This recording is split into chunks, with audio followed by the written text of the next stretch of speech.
What's going on, everyone? Welcome back. Today, we've got another live fantasy football mock draft for you back on ESPN with a 10-team full PPR mock. We've got the second pick overall, so it should be pretty interesting.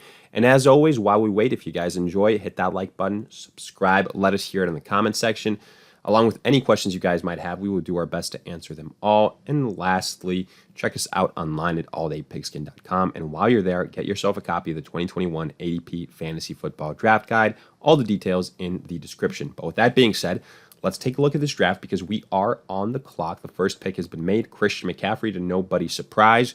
But maybe we're going to shake things up here a little bit second overall because I've been saying this, I've been preaching that Alvin Kamara is a guy that in full PPR, specifically full PPR, I'd be okay having right on par with Christian McCaffrey as Jameis Winston is the starting quarterback for the Saints. Well, guess what? That's the case, and maybe I'm shocking the world here, but I'm going Alvin Kamara. Again, I think that him second overall above Dalvin Cook when you consider that Michael Thomas will also be out for a while with the upside that Jameis Winston brings to that offense is not a crazy pick at all. What is a bit of a crazy pick is that Ezekiel Elliott goes third overall ahead of Dalvin Cook.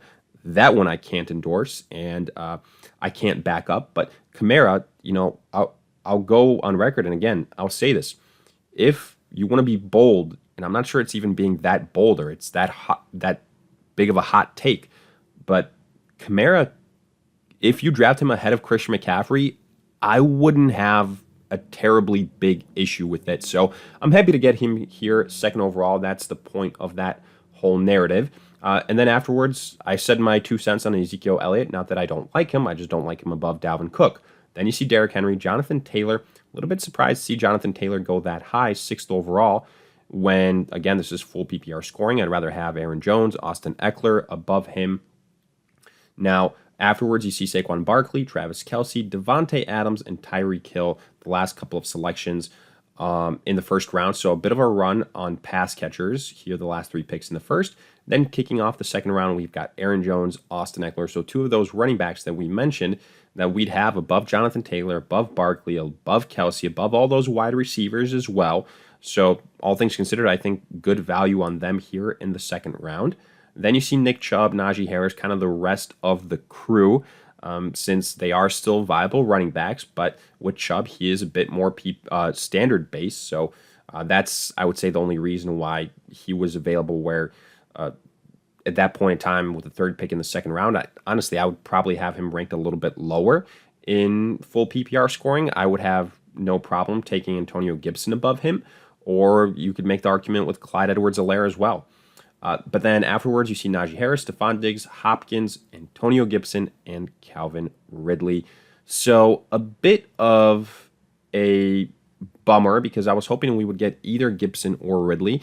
And of course, the way it works out is that they were the next 2 selections. So here we got to pivot a little bit. I'm looking at wide receivers, and a guy that I really like is A.J. Brown.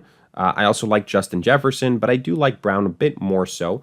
So let's pull the trigger on him here, and then in the next round, see what we can do. I think there's a pretty good chance we might get either Joe Mixon or Clyde Edwards-Helaire, and I would be happy with either one of those. There's also something to be said about Darren Waller. I usually don't take Darren Waller, in the third round.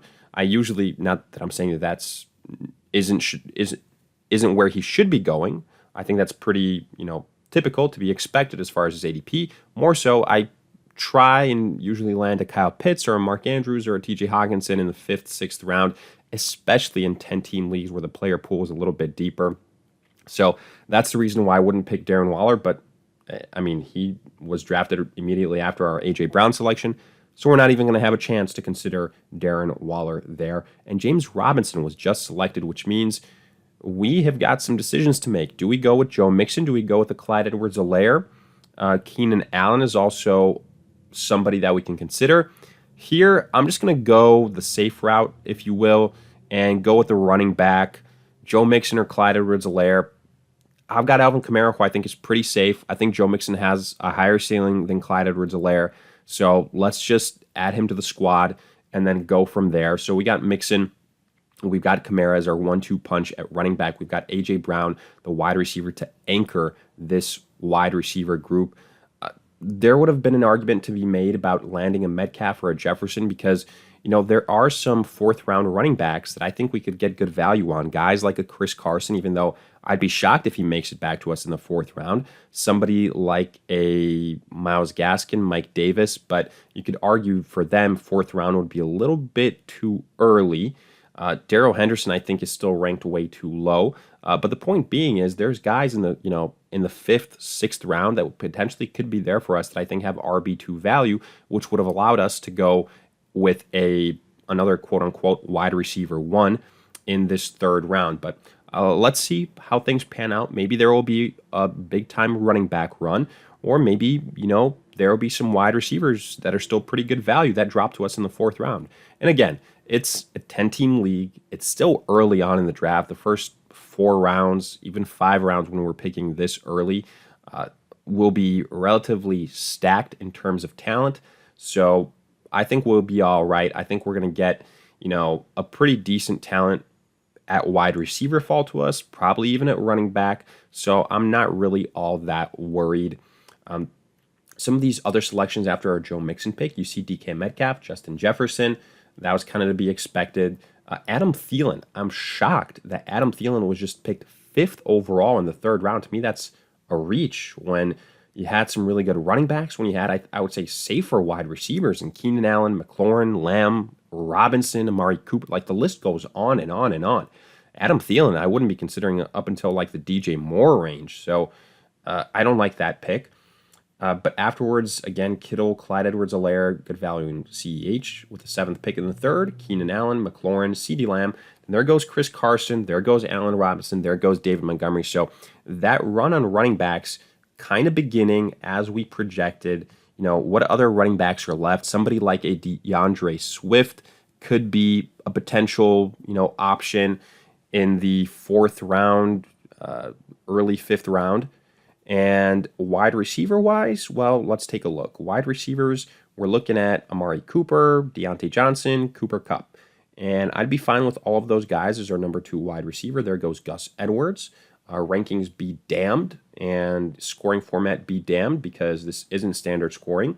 I personally would have a Myles Gaskin, a Mike Davis, and probably a DeAndre Swift above Gus Edwards. Yeah, I realize Swift is pretty risky, but it's a situation. I'm kind of like Saquon Barkley, but obviously I would say Saquon Barkley is safer just because when he's playing the guys like a top 5 running back, where DeAndre Swift hasn't reached that status yet. But the point being is that DeAndre Swift could is dealing with an injury right now, but has huge upside. However, I'm just going to go with a wide receiver here that I really like. I'm going to go with Amari Cooper. And then if the team in front of me takes DeAndre Swift, great for them. If not, well, we'll definitely consider him heavily in the 5th round. But to me, Amari Cooper is a steal here at the end of the 4th round. I've said this before. I think he should be drafted pretty much in tandem with CeeDee Lamb. Chris Godwin goes after our Amari Cooper selection. Let's see what happens here. If DeAndre Swift is selected, I will probably go the direction of a Tyler Lockett or a Deontay Johnson or a Cooper Kupp. But DeAndre Swift is still on the board. So I feel like, Swift could be one of the more divisive players this year. Either you're on the camp that you believe in him and he's going to be an absolute stud and a steal at his current ADP, or you're like, well, I'd rather not draft him because he's too risky. I usually say this, the 5th round is where I become more susceptible to taking some risks on. I've already got Kamara, I've got Mixon. Let's do it. Let's dance with the devil. Let's go with DeAndre Swift and see if it pays off. He's one of those guys that I think has huge upside. There's also question marks, no doubt about it, but getting him in the 5th round, it's not like I'm pulling the trigger on him in the 3rd round or the 4th round. This makes me feel a little bit better, kind of minimizing that risk. So we go DeAndre Swift, Kyle Pitts immediately afterwards, then Deontay Johnson. Now I should say I have zero expectation of landing either a TJ Hawkinson or a Mark Andrews. So with that being said, you better prepare for us to get a tight end like a Logan Thomas or a Dallas Goedert or completely punt on the position. After our DeAndre Swift pick, Kyle Pitts, Deontay Johnson, Julio Jones, again, recapping that.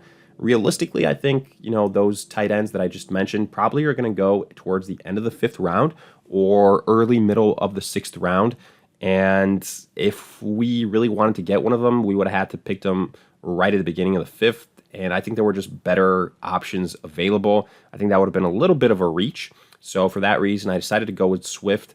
And look, if you think Swift was too risky, then pretend that I just took Deontay Johnson or Cooper Kupp, something like that, because that would have been my backup option. I just got a little bit, I guess, enchanted with the idea of what DeAndre Swift could be.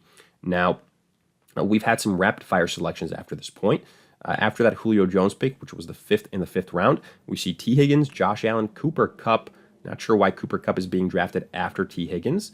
Then Chase Edmonds, followed by Jerry Jeudy, Myles Gaskin. I like that pick. First pick in the 6th round. Patrick Mahomes.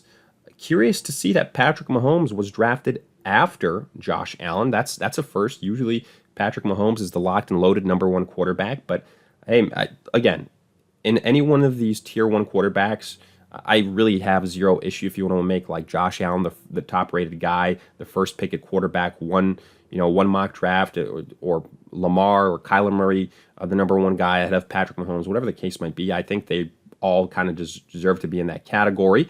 I will say though, Aaron Rodgers being drafted ahead of Kyler Murray is absolutely bananas, and that shouldn't be the case. But that's the world we live in this mock draft at this point in time. There goes Lamar Jackson. There goes Mark Andrews. There goes Javonte Williams. So now we have got a very intriguing, choice to make. I remember the team that's going to be picking right now, they selected Darren Waller. So with that being the case, the chances are they're not going to select TJ Hawkinson. So I'm going to risk it. Select Kyler Murray here. Let's see what happens if this team ahead of us, for some reason, selects TJ Hawkinson, which would be a shock to me. Getting Darren Waller and Hawkinson on the same team, I think that's just illogical. But I mean, I guess I've seen crazier things than that happen. I mean, Aaron Rodgers was drafted before Lamar and Kyler Murray, which I would qualify as pretty crazy.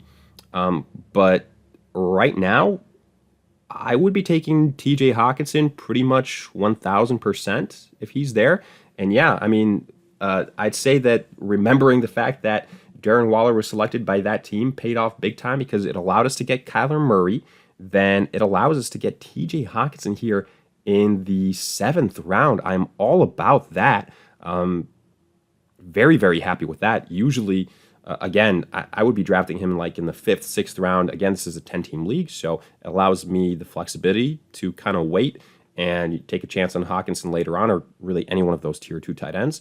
Now, I know what you'll say, man, you've got 2 Detroit Lions. That's disgusting. That offense, the Lions offense, Hawkinson, Swift. Now, let me predicate it with, I'm not worried about Hawkinson at all on this offense. It can be a bad NFL offense, but it could be a great fantasy football offense. So just forget about that theory. Hawkinson is going to be the safest player on this team, and he could be the leading pass catcher for the entire, offense. DeAndre Swift, again, he's the risky one. He's the one I'm worried about. But if he shows up, DeAndre Swift is going to be a steal. Like, he's going to be a full PPR beast. But again, much bigger question mark with him as opposed to, other running backs that we could have gotten. Either way, though, I think, guys, we've gotten very, very lucky with this draft. This is a, dare I say, sensational draft. We got Kyler Murray. That shouldn't be the case again. No reason why Aaron Rodgers should have been drafted that early. Maybe that individual is a bit of a Packers fan and is looking at the fact that Rodgers just won MVP. But no, Kyler Murray is the much better choice for fantasy football purposes. After our TJ Hawkinson selection, though, Mike Davis, DJ Moore, Kareem Hunt, Damian Harris, Logan Thomas, Robbie Anderson, Kenny Galladay, and Laviska Shenault.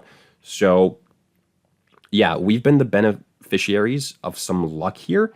But man, oh man, this team is sensational. And I mean, like, we're drafting with other individuals. There haven't been any crazy reaches. Like, here or there's been some questionable picks, but all things considered, I'm really happy with this team. And right now, it's kind of riding the wave of a potential A type of squad. I will say that. And we're getting to the point in time where at running back, I still think there's some really, really good values. Let's switch over to that position. Darrell Henderson would be my no-brainer pick at this point in time if he's still there. I think that he's, again, underrated and kind of could potentially serve as a depth piece, as a backup option to DeAndre Swift. And especially like if Swift misses some time, if you don't want to necessarily, start Swift and Hawkinson, being on the same team every single week kind of provides that flexibility, some trade bait, whatever the case might be. But I mean, running back depth is running back depth. It doesn't have to be trade bait. So I'd be very happy with Darrell Henderson at the end of the 8th round. But let's see if it's meant to be. Other positions, we don't have to worry about quarterback. We don't have to worry about tight end. So that is really, really nice. Antonio Brown would probably be the direction that I go, and Michael Thomas shouldn't be drafted that high. He's hurt, so he's going to miss a good amount of time. But right now, Darrell Henderson's still there. Welcome to the team, Darrell Henderson. That is a relatively easy pick, and we now have our 4th running back on the roster. Here at wide receiver, I would like to add Antonio Brown. If he makes it to us, he's my highest ranked wide receiver at this point in time. Brandon Cooks would be ranked, high if I knew who would be throwing him the football. Because right now it seems like Deshaun Watson could be a healthy scratch for the Texans. I don't know if that's just kind of the way they're deciding to treat the situation or if it's all talk. I really don't know. So I'll just stay away from Brandon Cooks. And like I said, I'll just draft Antonio Brown. So adding another depth piece there. But I think we can kind of wrap things up right around this point. Our roster, boy, oh boy, I love this team. Kyler Murray at quarterback. We were super fortunate to get him. Alvin Kamara, love it. Mixon, a nice upside player considering all the running backs we have. I'd say I feel good about that. And then A.J. Brown, Amari Cooper, we were very fortunate. T.J. Hawkinson, we were very fortunate. DeAndre Swift, a bit of a gamble. But giving his upside and giving his ability, I think we got good value there. And then Darrell Henderson, tremendous value as well. Guys, I'm giving this team an A grade, but hey, let me know your thoughts in the comment section, whether you agree or disagree, along with any other comments and questions you guys might have. I'll do my best to answer them all. If you enjoyed, hit that like button, subscribe, and in the meantime, I'll see you guys in future videos.